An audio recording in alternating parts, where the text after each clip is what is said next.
শোনেন, এখন আমি কিছু করতে পারবো না। তোমাকে কে কিছু করতে বলেছে? আমি তো তোমার কাছে এসেছি শুধু। আপনি আমার কাছে আসবেন না, এখন কিছু হবে না। কেন কিছু হবে না? তুমি চাইলেই হবে আর আমি চাইলেই হবে। বললাম তো এখন কিছু হবে না। আর এখন রমজান মাস, আমি আপনার সাথে কিছু করতে পারবো না। এই একটা মাস অন্তত একটু নিজেকে সামলে নেন। বললেই হলো। তাছাড়া বিয়ে হয়েছে কয়েকটা দিন হলো, তার উপর তোমাকে কয়েকটা দিন কাছে পাইনি। সেটা আপনার দোষ। আপনাকে কে বলেছিল রাগ করে আমার থেকে দূরে সরে থাকতে? আপনি তো ভেবেছিলেন আমি কালো, দেখতে বাজে, ওই জন্যই আমার থেকে দূরে সরেছিলেন। জানতাম না তো আল্লাহ আমার জন্য আমার পারফেক্ট একজন স্ত্রী পাঠিয়েছে। তাহলে কি করে বুঝবো যে এত সুন্দর একজন পরী আমার ঘরে আছে, যাকে কিনা আমি ভালোবাসতে পারবো, যাকে কাছে পেতে চাইবো?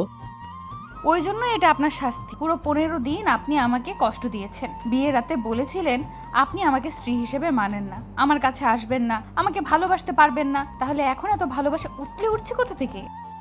ভেবেছিলাম প্রেম করে বিয়ে করব, কিন্তু প্রেম তো হারাম। আর তাছাড়া তোমাকে আমি আগে কখনো দেখিনি। আব্বু আম্মু তোমাকে পছন্দ করে হুটহাট করে আমার বিয়েটা দিয়েছিল, ওই জন্য তো আমি রাগ করেছিলাম। আর আমি তোমাকে বিয়ের আগে দেখতে চেয়েছিলাম, কিন্তু আব্বু আম্মু বারণ করেছিল, তার উপর আমার পরিবার বারণ করেছিল, কারণ বিয়ের আগে কোনো মেয়ের মুখ দেখাটা জায়েজ না। তার উপর আমি আপনার সামনে আসতে যাচ্ছিলাম না, কারণ আমার সৌন্দর্য যতটুকুই হোক, আল্লাহ আমাকে যতটুকু দিয়েছেন ওইটা আমার কাছে যথেষ্ট। কারণ আমি পর্দা করি, ওই জন্য পরপুরুষের সামনে আসাটা ঠিক হবে না বলে মনে করি, ওই জন্য আপনাকে দেখা দেইনি। কিন্তু এখন তো আপনি আমাকে দেখতে পাচ্ছেন। ওই জন্যই তো ভুলটা করেছি। ভেবেছিলাম তুমি আমার যোগ্য হবে না, তার উপর তুমি দেখতে বাজে হবে, ওই জন্য আমার অনেকটা রাগ হয়েছিল। ভেবেছিলাম তুমি কালো হবে, ওই জন্য পর্দা করে থাকো, কিন্তু জানতাম না যে তুমি এতটা সুন্দরভাবে আর আমার জন্য পারফেক্ট হবে। আমি যা বলবো সেটা শুনবে আর আমার পরিবারটাকে পুরো নিজের করে নিবে। উপর থেকে দেখে সবটা ভাবা কিন্তু ঠিক না। আপনি যেমন উল্টাপাল্টা ভেবেছেন, তেমনি এখন এই উল্টাপাল্টা ভাবার জন্য আপনাকে শাস্তি পেতে হবে। তাছাড়া আমি এখন আপনাকে কাছে আসতে দিতে পারবো না। আপনাকে আমি বলেছি না, এটা আপনার শাস্তি, তাই আপনি আমার থেকে দূরে সরে থাকবেন। যতদিন অবধি না এই রমজান মাসটা যাবে, ততদিন আপনি আমার কাছে আসতে পারবেন না। আপনাকে আমি স্ত্রীর অধিকার দিতে পারবো না। আজব তো, তুমি না বলতে যে স্বামী সব কথা শুনতে হয়, তাহলে এখন তুমি আমার কথা শুনবে না কেন? আমার তো তোমাকে কাছে পেতে ইচ্ছে করছে। পুরোটা দিন তোমার থেকে দূরে ছিলাম, আর 25টা বছর দেরি করে এখন তোমাকে বিয়ে করেছি। আর এখন যদি তুমি বলো যে তুমি আমাকে কাছে আসতে দিবে না, ভালোবাসতে দিবে না, সেটা কেমন বলো? আমার কি খারাপ লাগবে না তাতে? দেখেন, এই জন্য আমাকে মাফ করবেন, কিন্তু এটা একদম উপরওয়ালার নিয়ম নীতি আর বিধিবিধান। এর থেকে আমি কিছুটাই অমান্য করতে পারবো না। তাতে হয়তো আল্লাহ নারাজ হবেন। আর তাছাড়া রমজান মাসের স্বামী স্ত্রী এক হওয়া সম্ভব না, তাতে রমজানের পবিত্রতা নষ্ট হবে। তাই এই একটা মাস অন্তত একটু নিজেকে সংযত করে রাখেন। উপরওয়ালা দেখবেন আপনার জন্য অনেক সুন্দর কিছু রেখেছেন। তাই প্লিজ আপনি এমন করে জোর করবেন না, আমি সেটা দিতে পারবো না। আপনি এর জন্য আমার উপর রাগ করবেন না প্লিজ। কিন্তু কি করব, আমার তো তোমাকে কাছে পেতে ইচ্ছে করছে। তাছাড়া 15টা দিন তোমাকে আমি কাছে পাইনি, তোমার সাথে একই বেডে শুইনি পর্যন্ত। তাহলে আজকে কি তোমাকে আমার কাছে পেতে ইচ্ছে করে না বলো? তখন আপনাকে কে বলেছিল রাগ দেখিয়ে সোফায় গিয়ে শুতে? তাছাড়া আপনি তো আমার মুখটাও দেখেননি। যখন বিয়ের পরদিন সকালে যখন দেখলেন, তখন আপনি অবাক হয়ে তাকিয়েছিলেন। আমি ভেবেছিলাম আপনার আমাকে পছন্দ না, ওই জন্য আপনি এমন করে আমার দিকে তাকিয়ে আছেন। আমি দেখতে হয়তো বাজে, ওই জন্য আপনার আমাকে পছন্দ না। কে বলেছে পছন্দ না? অনেক বেশি পছন্দ। জানেন তো, আজকে একটা বিষয় জানতে পারলাম, মানুষ সৌন্দর্যের উপর ভালোবাসা দেখায়। আর তাছাড়া আর সুন্দর জিনিসটাকে মানুষ পছন্দ করে, কিন্তু কালো জিনিসটাকে মানুষ যতই বলে ভালো লাগে, কিন্তু মন থেকে কেউ পছন্দ করে না। তুমি এমনটা কেন বলতেছো? আর তাছাড়া আমি কি এমন করলাম যার জন্য তোমার কাছে এমনটা মনে হলো? ওই তো, আমি যদি সুন্দর না হতাম আপনি আমাকে ভালোবাসতেন না, আমাকে স্ত্রীর অধিকারটাও দিতেন না, আমার কাছেও আসতেন না, ভালোবাসতেন না। এখন আমি দেখেছেন একটু সুন্দর তো, ওই জন্যই আপনি আমাকে ভালোবাসতে চাইছেন, কাছে আসতে চাইছেন, নিজের স্ত্রীর অধিকার দিয়েছেন। আর যদি আমি কালো হতাম, কখনো আপনি এই ভালোবাসাটা দেখাতেন না। আপনি ভেবেছিলেন যে আমি কালো, ওই জন্য আপনি আমার মুখটা পর্যন্ত বাসরাতে দেখেননি। তাহলে এখন এত ভালোবাসা আসছে কোথা থেকে? কারণ আমি সুন্দর, ওই জন্য আপনি আমাকে এমন করে কাছে টেনে নিতে চাইছেন, তাই না? আয়শার এরকম কথা শুনে ঈশান বেশ কিছুক্ষণ চুপ করে ওর মুখের দিকে তাকিয়ে রইল। তখন আয়শা একটা মুচকি হাসি দিয়ে বলল, আমি আপনাকে কষ্ট দেওয়ার কিংবা মন খারাপ করার জন্য এরকম কথা বলিনি, কিন্তু দেখেন এটাই স্বাভাবিক। কালো জিনিসটার দূর থেকেই বলে যে ভালো লাগে কিংবা পছন্দ হয়, কিন্তু নিজের করে কেউ পেতে চায় না। এমনিভাবে আপনিও তেমনটাই ছিলেন, আর এখন আমি এই কথাগুলো বলে হয়তো আপনাকে কষ্ট দিয়ে ফেললাম, তার জন্য মাফ করবেন আমাকে। আরে না না, তেমনটা নয়, কিন্তু একা কথা কি জানো তো, আমার ছোটবেলা থেকে ইচ্ছা ছিল আমার সুন্দর একটা বউ হবে, যে সবটা গুছিয়ে দিবে, আমার পরিবারটাকে নিজের করে নিবে, আমার প্রতি কেয়ারিং দেখাবে। আর তুমি তো জানো যে আমি বিয়ের আগে থেকে কতটা ছন্নছাড়া ছিলাম। ওই জন্য আব্বু আম্মু জোরপূর্বক তোমার সাথে আমার বিয়েটা দিয়েছিল, কিন্তু আমি ভেবেছিলাম যে তুমি কাল তার উপর আমার পরিবারটাকে গুছিয়ে নিতে পারবে কিনা, আর আমি জানতাম না যে তুমি এত বেশি কেয়ারিং। তারপর যখন আস্তে আস্তে তোমার প্রতি আমার নজরটা পড়লো, দেখতে পেলাম যে তুমি আমার মনের মতোই, ওই জন্য এখন তোমাকে ভালোবাসি। এখন তুমি যদি বলো ভালোবাসি না, আর ভাবো তোমার সৌন্দর্যের প্রেমে পড়েছি ওই জন্য তোমাকে ভালোবাসি, তাহলে আমার আর কিছু বলার নেই। হ্যাঁ, এটা ঠিক যে সবাই সৌন্দর্যকেই ভালোবাসে, আর আমিও তেমনটাই করেছিলাম, কিন্তু এখন চেহারার থেকে মনের সৌন্দর্যটাই অনেক বেশি প্রাধান্য দেই, সেটা তুমি আমাকে শিখিয়েছো। আপনার কথা শুনে অনেক বেশি ভালো লাগে, আপনি যে আগের থেকে অনেক বেশি পাল্টে গেছেন সেটা দেখে আমার ভালো লাগতেছে। আর শোনেন, এই একটা মাসে অন্তত একটু দূরে থাকার চেষ্টা করেন, তাছাড়া রমজান গেলে তো আমরা এক হতে পারবো, তাই না? পুরো একটা মাস তোমার থেকে কি করে দূরে থাকবো? তুমি জানো না আমি তোমাকে কতটা ভালোবাসি, তাহলে তোমার থেকে আমার পক্ষে দূরে থাকা কি করে সম্ভব? একটু বুঝতেই পারতেছো না? আর আমি অমন করে দূরে সরে থাকতে বলিনি, আপনাকে বলেছি আমাদের মাঝে কিছুই হবে না, কিন্তু আপনি তো আমার সাথে থাকতে পারেন, আমাকে বুকে জড়িয়ে নিতে পারেন, আপনি আমাকে বুকে নিয়ে ঘুমাবেন, তাহলেই তো হয়। আর শুধু আমাদের মাঝে ওই সম্পর্কটা হবে না যেটা রমজান মাসে না করাটাই ভালো, তাতে হয়তো রমজানের পবিত্রতা নষ্ট হবে। তাই আমি বলি কি, আপনি একটু সংযত করুন নিজেকে।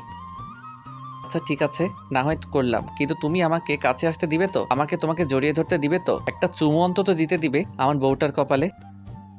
আরে আমি আপনাকে কখন কথা দিয়েছি আর সেটা পালন করিনি, সেটা কখনো হয়েছে? আপনি খুব ভালো করেই জানেন আমি কখনো মিথ্যা বলি না, আর তাছাড়া মিথ্যা বলাটা আমার কাছে জঘন্যতম অপরাধ, আর ওই জন্যই আমি সব সময় সত্য কথা বলি। আচ্ছা, তোমরা যে মাদ্রাসায় পড়তে সেখানে কি সবাই এরকম পর্দা করতো? ওই জন্য তুমিও পর্দা করে থাকতে? হ্যাঁ, এটা আবার না জানার কি আছে? তাছাড়া আপনি জানেন না যে সকল মুসলিম মেয়েদেরকে পর্দা করাটা ফরজ? আর তাছাড়া পর্দা না করলে রাস্তায় যে কোনো ছেলে বাজে নজরে একটা মেয়ের দিকে তাকাবে, কিন্তু পর্দা করলে তার মুখটা অবধি কেউ দেখতে পাবে না।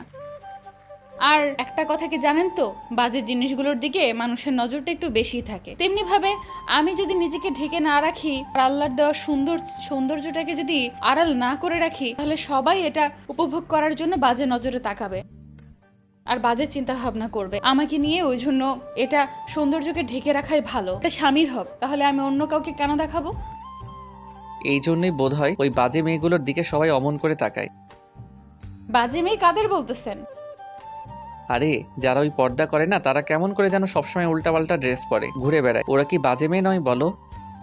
দেখেন, ওরা বাজে নয়, কিন্তু ওদের মনোভাবটা উল্টো পাল্টা আর অন্যরকম বাজে হয়ে গেছে, ওই জন্যই ওরা ওসব আজে বাজে ড্রেস পরে বেড়ায়। কিন্তু ওদের সাধারণ শিক্ষা আর ইসলামিক জ্ঞান নেই বলে ওরা এমন করে, এসব বাজে বাজে ড্রেস পরে। কিন্তু ওরা যদি জানতো একটা পরপুরুষ ওদের দিকে কি নজরে তাকায়, তাহলে কখনোই পর্দা ছাড়া তো দূরে থাক, নিজেকে বাসা থেকে বেরও করতো না। কিন্তু এখন নারীরা স্বাধীন হতে গিয়ে নিজেদেরকে সবার সামনে এমন ভাবে তুলে ধরেছে, যার জন্য তাদের সবার কাছে প্রতিনিয়ত হেনস্থা হতে হচ্ছে। এটা হচ্ছে এই যুগের দোষ, মানুষের নয়।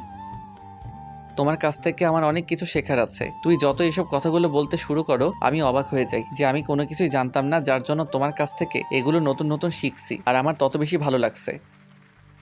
এটা না জানার কিছুই নেই, এটা স্বাভাবিক বিষয়। আপনি হয়তো আমার মতো করে পড়ালেখা করেননি, এই জন্যই জানেন না। তো এখন থেকে যেটা জানার ইচ্ছা হবে, যেটা আপনার মনে হবে যে এটা ভুল কিংবা ঠিক আপনি বুঝতে পারছেন না, সেটা আমাকে জিজ্ঞেস করবেন, আমি আপনাকে সবটা বলে দিব, কেমন? আর আমি যদি না জানি, উপরওয়ালা হয়তো আমাকে আর আমার মনে হয় আপনি আমাকে প্রশ্ন করবেন, উপরওয়ালার আদেশ আমি সব আপনাকে বলে দিতে পারবো। তাই এখন এমন কোনো কাজ করবেন না যেটা সম্পর্কে আপনার ধারণা নেই, যেটা আপনার কাছে ভুল বা সঠিক বলে মনে হচ্ছে না, সেই কাজটা আপনি কখনো করবেন না। জি আগে বেগম সাহেবা। আচ্ছা ঠিক আছে, এখন ঘুমিয়ে পড়েন, অনেক রাত হয়ে গেছে। দেখেন, আর একটু পর সেহরি খেতে উঠতে হবে, তারপর বেশি দেরি হয়ে গেলে কিন্তু উঠতে পারবেন না। এখন ঘুমিয়ে পড়েন। আচ্ছা ঠিক আছে, কিন্তু আমি যদি বেডে শুই তাহলে তোমার সমস্যা হবে না তো? তাহলে তুমি আনইজি ফিল করবে না তো? না, মোটেও না। আমি তো চাই আপনি আমার সাথে বেডে শোন, তাছাড়া আপনার অধিকার আছে আমার পাশে শোয়ার। আমি তো আপনাকে বলেছি আপনি আমার পাশে শোবেন, আমি আপনার বুকে মাথা রাখবো, আপনি আমার মাথায় হাত বুলিয়ে দিবেন। আমাকে জড়িয়ে ধরে ঘুমাবেন, এটা আপনার হক। আমি শুধু এই জন্যই আপনাকে সবটা দিতে পারবো না, কারণ এখন রমজান মাসটা চলে যাক, তারপর এখন এমন কিছু একটা আবদার করবেন না প্লিজ। আয়শার কথাতে ঈশান একটা মুচকি হাসি দিয়ে ওর অনেকটা কাছে আসলো, তারপর ওর মুখের পাশে হাত রেখে তারপর ওর কপালে ঠোঁটের স্পর্শ দিতে আয়শার চোখ জোড়া বন্ধ করে নিল। তখন ঈশান ওকে ছেড়ে দিয়ে বিছানায় শুয়ে পড়তেই আয়শা ওর পাশে শুয়ে তারপর আলতো করে ওর বুকে মাথা রাখতেই ঈশান ওকে জড়িয়ে ধরলো, তারপর মাথায় হাত বুলিয়ে দিতেই লাগলো। একটা সময় আয়শার ঘুম আসছিল না দেখে বলতে লাগলো, জানেন, আমি সব সময় আল্লাহর কাছে চাইতাম যে এরকম একটা স্বামী যেন আমি পাই, আমি যার কাছে যেটা আবদার করব সে যেন আমাকে সেটাই দেয়। মানে কি বলতে চাইছো তুমি?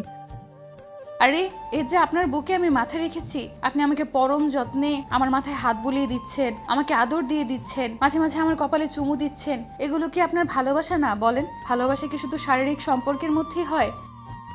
সেটা নয় দুজন দুজনকে বুঝতে পারা, দুজনের মনের কথাগুলো ফিল করা, তারপর খারাপ লাগা ভালো লাগা এটা বুঝতে পারাটাও কিন্তু ভালোবাসার অংশ। আর আমি জানি আপনি আমাকে কতটুকু বুঝতে পারেন। হয়তো কয়েকটা দিন কষ্ট দিয়েছেন, কিন্তু এখন অনেক বেশি ভালোবাসেন। আমিও উপরওয়ালার কাছে সব সময় দোয়া করি আমার বউটাকে যেন আমি সব সময় এভাবে বউকে সাথে জড়িয়ে ধরে রাখতে পারি, আমি যেন তার কথা মতো চলতে পারি, দিনের পথে চলতে পারি, রমজানের পবিত্রতা রক্ষা করতে পারি।